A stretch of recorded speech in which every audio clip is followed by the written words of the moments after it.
মাটির দেয়াল আর অসংখ্য বাঁশ দিয়ে তৈরি ছাদ। দোতলা এই স্কুলটি ভিন্নধর্মী নির্মাণশৈলীর জন্য বিশ্বজুড়েই বেশ খ্যাতি পেয়েছে। প্রাচীন কৌশলে নির্মাণ করায় এই ভবনটি প্রকৃতিগতভাবে শীততাপ নিয়ন্ত্রিত।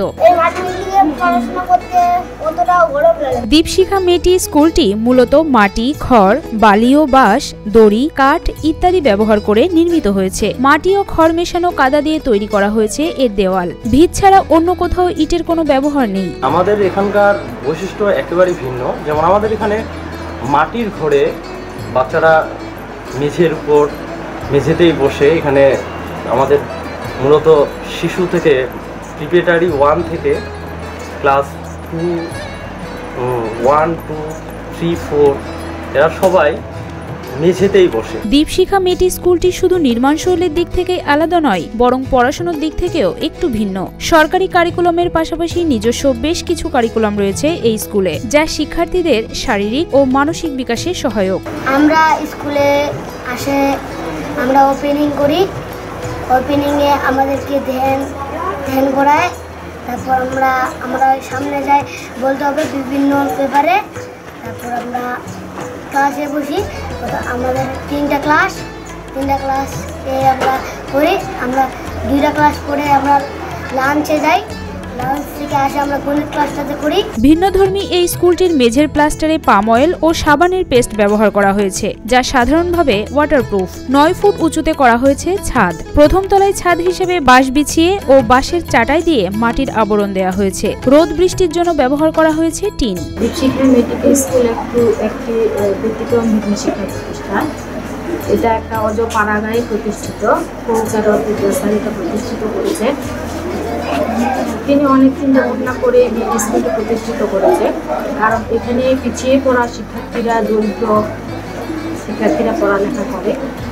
আর এই শিক্ষা প্রতিষ্ঠানে সরকারি কারিকুলামের পাশাপাশি আমাদের এখানে কিছু এক্সট্রা কারিকুলাম করানো হয়। প্রতিদিন দুপুরে একবেলা খাওয়ার পাশাপাশি এই স্কুলে রয়েছে ঘুমানোর ব্যবস্থা। ক্লাস শেষে নাচ, গান ও খেলাধুলার ব্যবস্থা রয়েছে, যা প্রতিদিন রুটিন মাফিক হয়ে থাকে।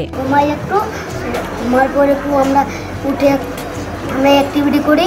অ্যাক্টিভিটি যেমন নাচ, গান, তারপর হচ্ছে খেলাধুলা।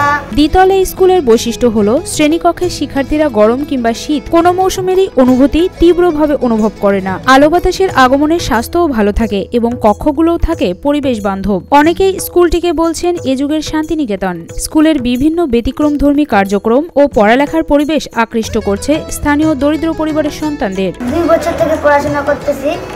স্কুলটা খুব আমার ভালো লাগতেছে।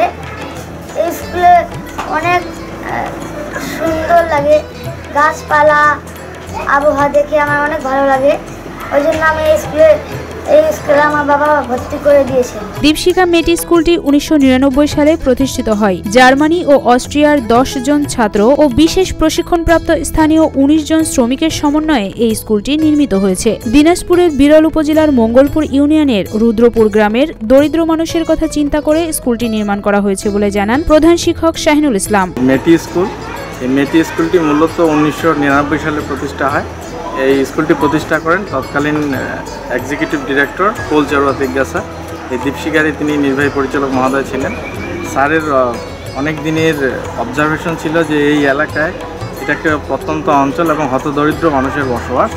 এই অঞ্চলের যে মানুষগুলো আছে তাদের সন্তানদের পড়ালেখার জন্য একটা যে ভালো পরিবেশ, সেই পরিবেশটা দিতে পারে না। শহরের যে আধুনিক শিক্ষা এই গ্রামের অঞ্চলের মানুষগুলো সেটা থেকে বঞ্চিত হচ্ছে। 2005 সালে মাটির স্কুলঘরটি নির্মিত হয় জার্মানির শান্তিদাতা সংস্থার অনুদানে। অস্ট্রিয়ার লিজ ইউনিভার্সিটির ছাত্ররা এই স্কুল নির্মাণে অবদান রাখেন। সহযোগিতা করেন দীপশিখা প্রকল্পের কর্মীরা। জার্মান আর্কিটেক্ট আন্না হিয়ারিঙ্গার ও আইকে রোয়ার্গ স্কুলটির তত্ত্বাবধান করেন। একটা মজার ব্যাপার যে মাটির ঘরে আমরা সবাই জানি যে মাটির ঘর কিন্তু এটা কিন্তু গরমের দিনে ঠান্ডা থাকে, আবার শীতকালে কিন্তু এটা একটু গরম থাকে। ফলে এই ঘরগুলি কিন্তু কখনোই ছাত্ররা কিন্তু ফিল করে নাই যে না আমরা আসলে এরকম ঘরে বসবো না, আমাদের গরম লাগছে।